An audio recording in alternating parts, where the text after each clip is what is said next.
Remember those hilarious sitcoms from the 2000s, the ones that slowly stopped being funny but just kept going?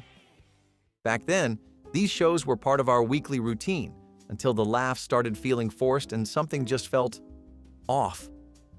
Why didn't we see the ending coming sooner? When 2.5 Men first hit the airwaves in 2003, it was lightning in a bottle, a show about a jaded, womanizing jingle writer reluctantly living with his uptight brother and young nephew. Somehow, it worked. The laughs came fast, the dynamic was sharp, and Charlie Sheen's Charlie Harper felt like a sitcom archetype reborn for a new era. Back then, it felt fresh, like someone had finally figured out how to combine the snappy rhythm of old-school comedies with the raunchier edge of the new millennium. But something happened along the way. Or maybe too many things happened all at once. At its best, the show was never subtle, and that was kind of the point. Charlie was shameless. Alan was pathetic in the most oddly endearing way. And little Jake? He said what everyone else was too tired or too dumb to say. For a while, it all balanced out, like a three-legged stool you never expected to hold but somehow did. Season after season, the jokes pushed the envelope. The show made headlines, racked up ratings, and even earned a few awards along the way. But as the years went on, the envelope was not just pushed, it was torn in half. By the time Charlie Sheen's real-life drama exploded into public view, 2.5 Men had already started wobbling. The jokes got louder, the plots more desperate. Sheen's exit in 2011 marked a turning point, but it was not the end. In came Ashton Kutcher as Walden Schmidt, a tech billionaire with a sad heart and a beautiful face. The tone shifted. The characters changed. The house was the same, but it did not feel like home anymore. The heart of the show, for better or worse, was Charlie. Once he was gone, the rest of the cast had to stretch further and further to keep the rhythm going. Alan became cartoonish. Jake aged into awkwardness. The writers leaned on gimmicks, cameos, and stunts just to keep attention. It felt less like a sitcom and more like a treadmill, one that had been running for too long and no one knew how to stop. It is not that Ashton Kutcher did a bad job. He brought charm and sincerity, but the chemistry changed. The triangle collapsed. You could feel it in the pauses between punchlines, that quiet sense that the magic had slipped through the cracks, and all that was left was a show trying to remember why it started in the first place. By the final seasons, 2.5 Men had become something else entirely. A memory dressed up in a new suit. A sitcom still smiling but with nothing behind the eyes. It should have ended when Charlie did. Instead, it dragged its feet through 4 more years, hoping nostalgia alone would keep people tuning in. And maybe they did, for a while. But the spark was gone, and no amount of retooling could bring it back. In the beginning, How I Met Your Mother felt like something different. Not just another sitcom about young people in New York, but a show that promised a payoff. A father telling his kids the long, winding, absurd story of how he met their mother. It had heart. It had laughs. It had one of the best pilots in early 2000s television. Ted was lovably hopeless. Robin was independent and sharp. Barney was ridiculous in all the ways that made you secretly root for him. Marshall and Lily were the emotional glue. Everything just clicked. For a long time, that story structure worked. Flashbacks, flash-forwards, cutaways. The show had style, rhythm, and warmth. Every episode was building towards something. You watched because you wanted to know how it all fit together. You believed in the journey, even if the destination kept moving. But slowly, that clever structure started to feel like a trap. What made How I Met Your Mother shine was also what made it stumble. As the seasons went on, the mystery of the mother became less about the love story and more about stretching the timeline. Ted kept falling in and out of love with a carousel of almosts. Barney went from cartoon to complex and then back to cartoon. And Robin, somehow always in Ted's orbit, became more of a plot device than a person.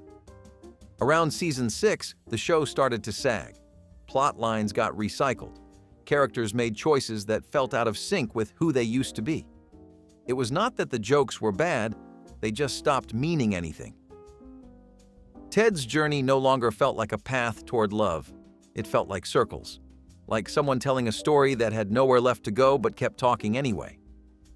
Then came the 9th season. One long wedding weekend, a whole season set over a single weekend. It was bold, sure, but it also felt like the show was collapsing inward, like it had spent so much time keeping the audience waiting that it forgot how to land the plane. And then, that ending. After 9 years of waiting, the reveal was quick. The twist was sharper than it needed to be. And for many fans, it was not just disappointing, it felt like a betrayal. The worst part?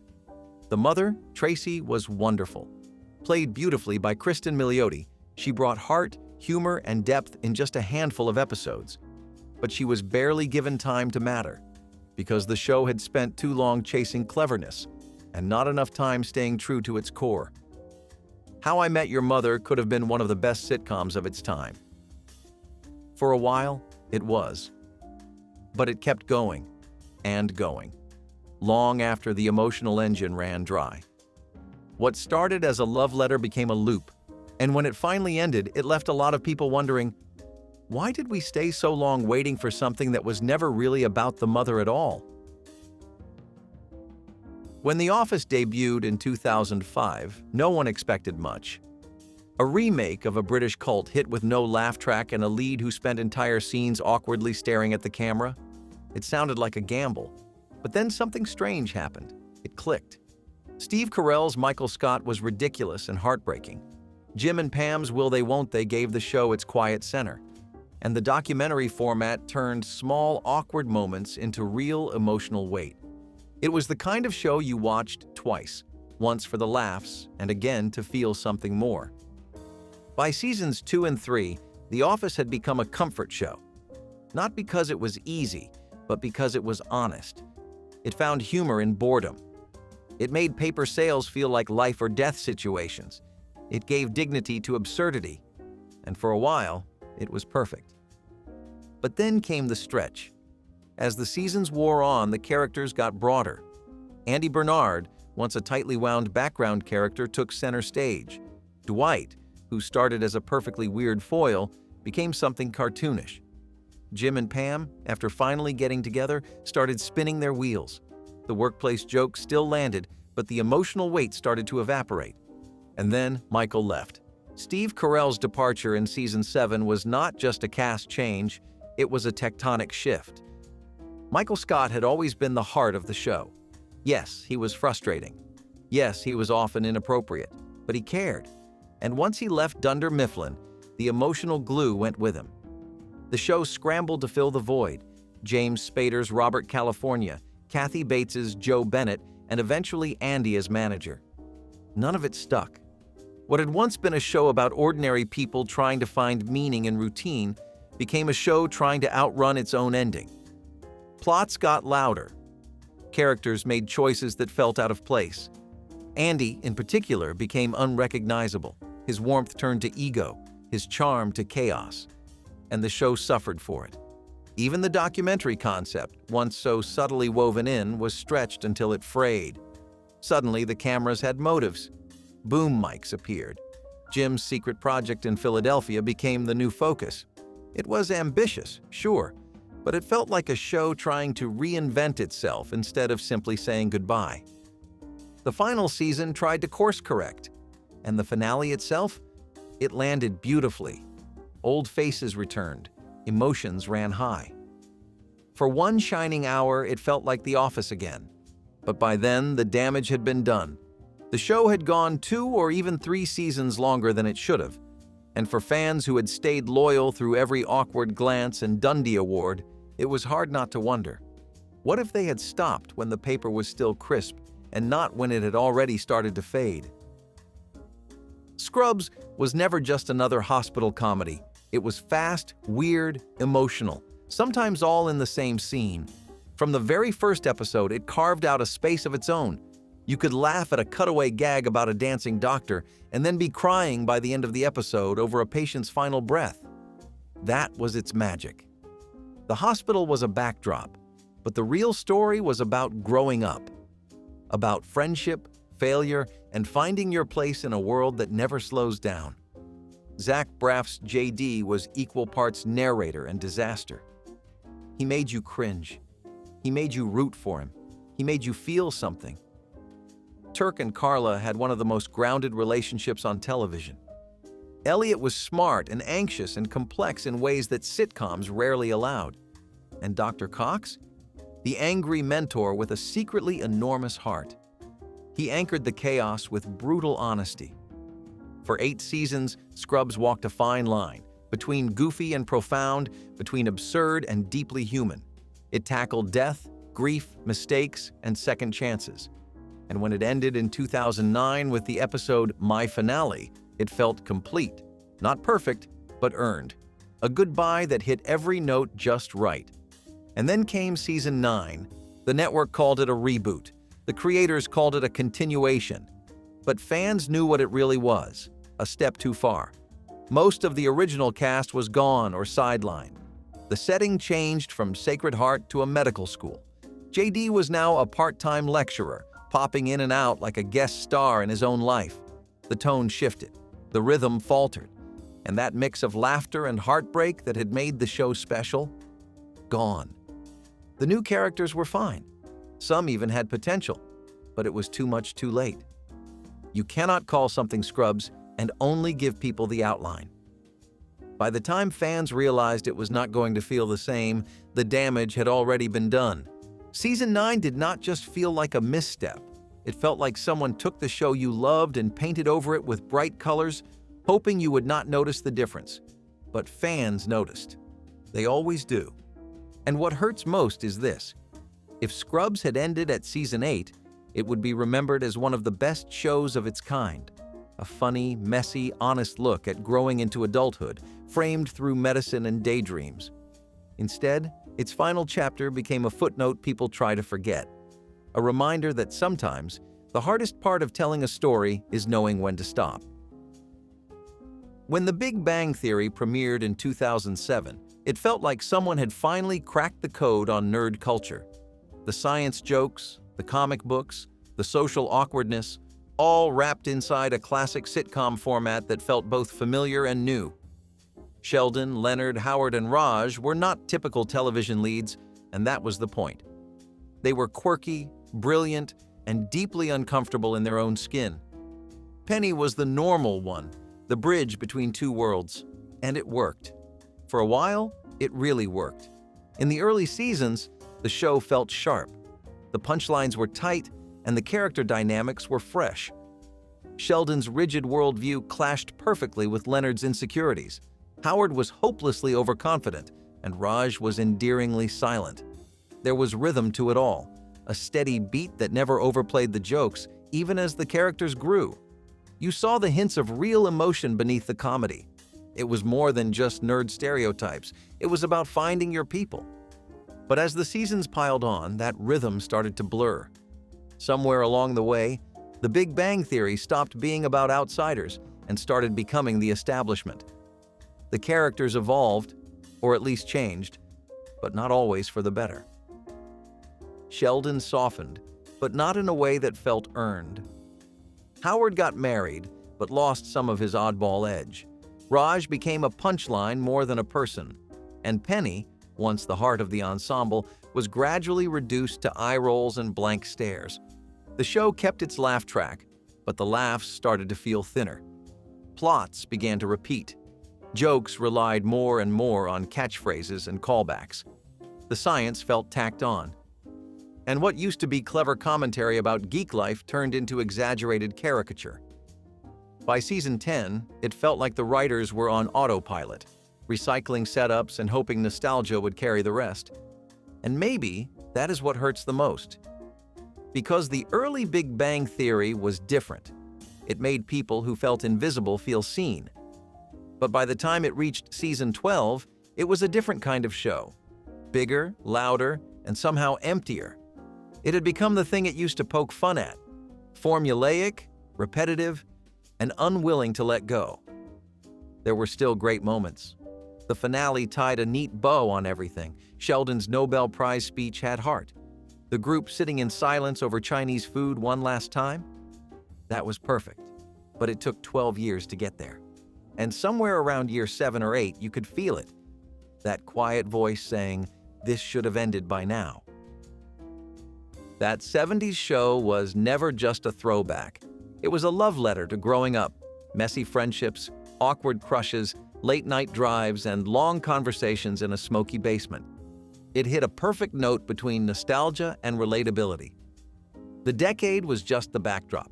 What mattered were the characters. Eric, Donna, Hyde, Jackie, Kelso, and Fez. They felt like people you went to high school with, even if your high school was not in 1970s Wisconsin. For the first few seasons, the show was electric. The humor was quick, the cast chemistry was effortless, and the stories stayed grounded even when things got weird. Red and Kitty brought real weight to the parents in a sitcom role, balancing sarcasm with warmth. Eric and Donna's relationship carried the heart. Kelso was chaos, Hyde was cool, Jackie was more than her image, and Fez, well, Fez was Fez. It all worked. Even with the absurd moments, it never lost the heart underneath the laughter. It captured the aimlessness of teen years better than most shows ever dared. The dialogue crackled with energy, like it was written by people who remembered exactly what it felt like to be 17. Every character, even the background ones, felt like they had a place in the circle. For a while, it was like watching your own memories unfold under a lava lamp glow. But over time, something started to fray. By season 6, the show had lost some of its edge. Storylines started feeling recycled. Characters grew up, but only on paper. Fez never evolved past being the foreign exchange student with a one-note personality. Jackie bounced between romantic partners like a plot device instead of a person. And Kelso, while still funny, started drifting into parody. Then came the breaking point, Eric's departure. When Topher Grace left after season 7, it should have been the end. Eric was the anchor, the heart of the show's coming-of-age theme.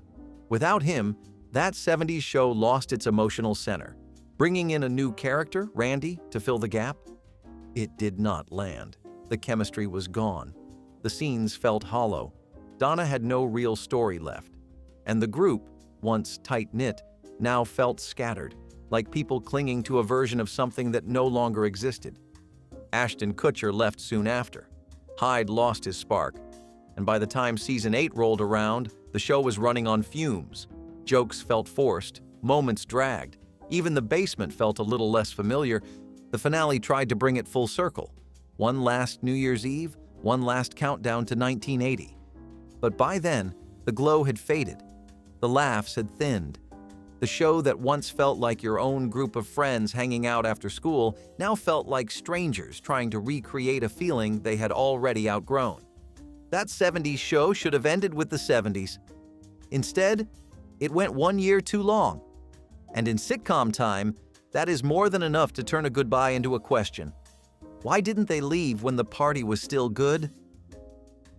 According to Jim, was not revolutionary. It was not trying to be. It landed in the early 2000s as a classic dad sitcom, one that felt like it could have aired in 1987 or 1997 and nobody would have batted an eye.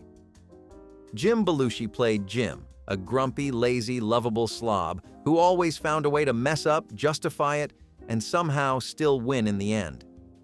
His wife, Cheryl, was patient to the point of sainthood. Their kids were loud, their house was full, and their life was built on a pattern we had all seen before.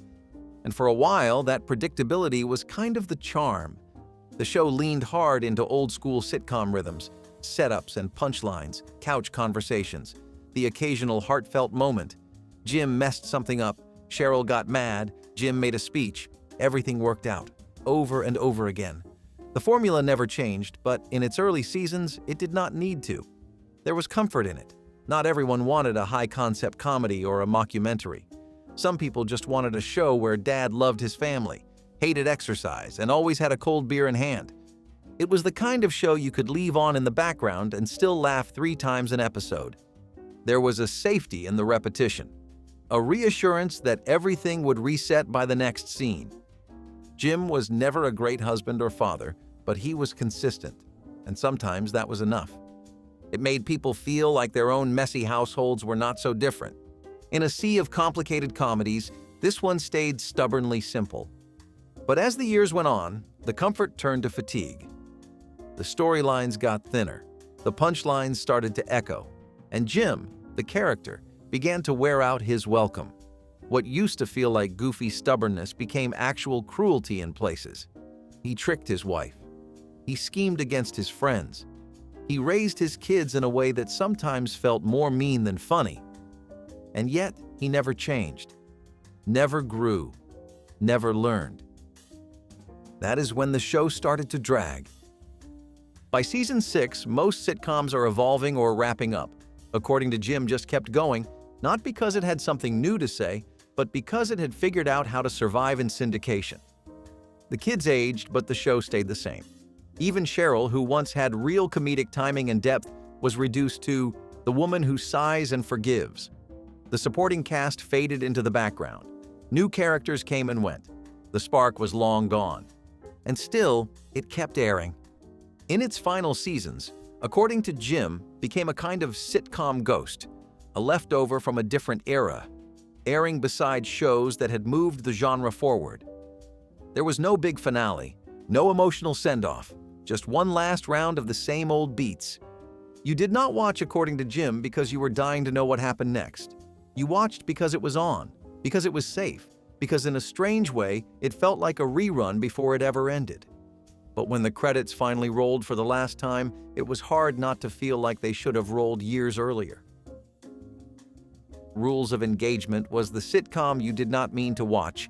It just showed up. On a Tuesday night, sandwiched between two bigger shows, and somehow, it kept coming back. The setup was simple. Two couples, one single guy, and a lot of conversations about marriage, dating, and everything in between. It was not groundbreaking, but for a while, it was solid, reliable. The kind of show that never asked too much from you, but gave you a few good laughs in return. David Spade played Russell, the sleazy bachelor with a soft streak buried under 1,000 bad jokes. Patrick Warburton was Jeff, the gruff, old-school husband who said things like, "Why would I talk about my feelings?" and made it funny. His wife, Audrey, played the straight woman with just enough bite to keep him in check. And the younger couple, Adam and Jennifer, were sweet and clueless in equal measure. The dynamic worked, to a point. In its early seasons, Rules of Engagement had a rhythm. It was not trying to be Friends or Seinfeld. It was comfortable staying in its lane.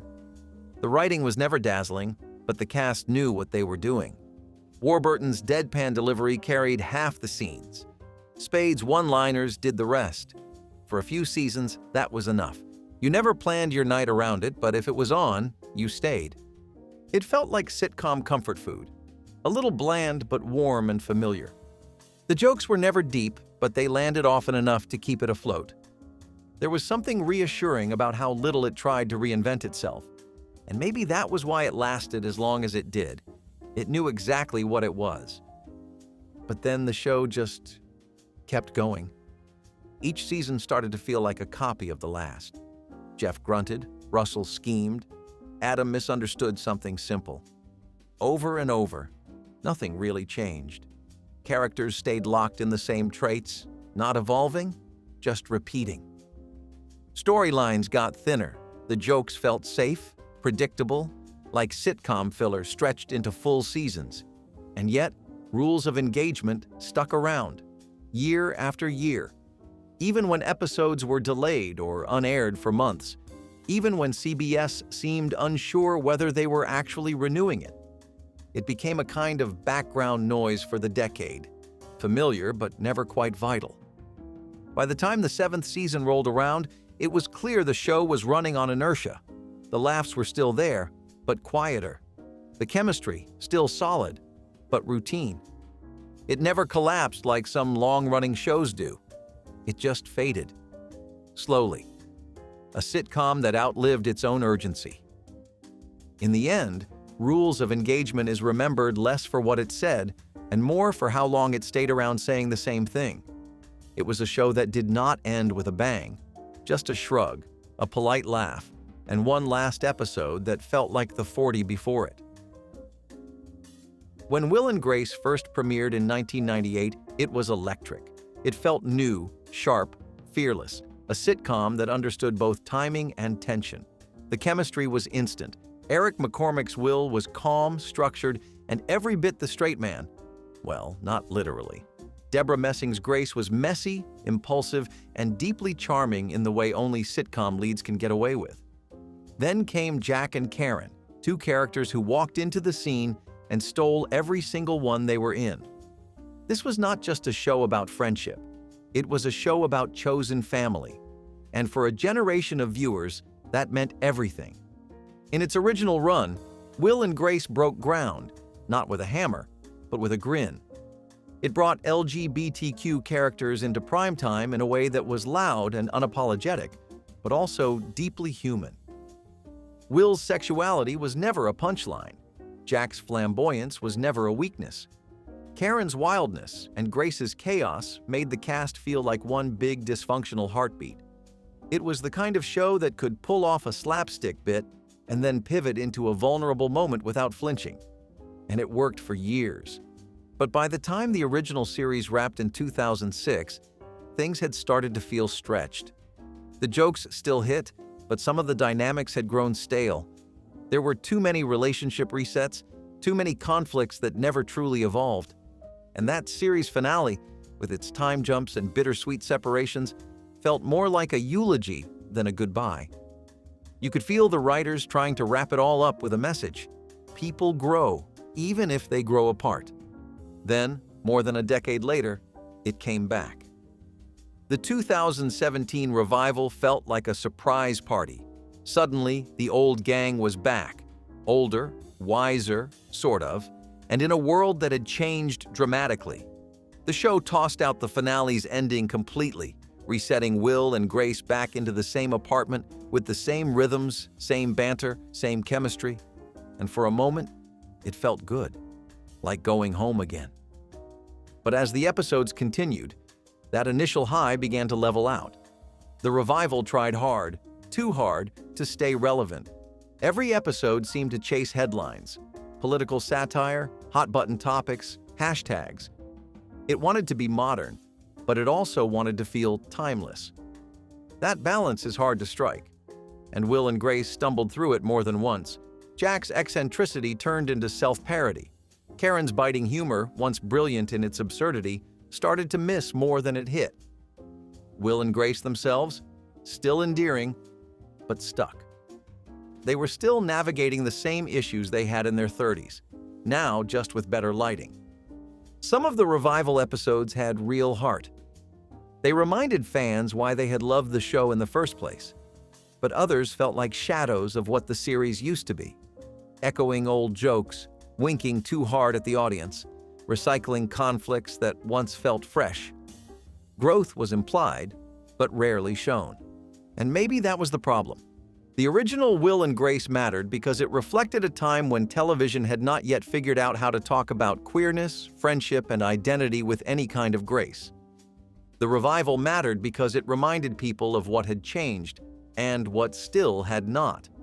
But as a piece of storytelling, the revival never fully justified its existence beyond nostalgia.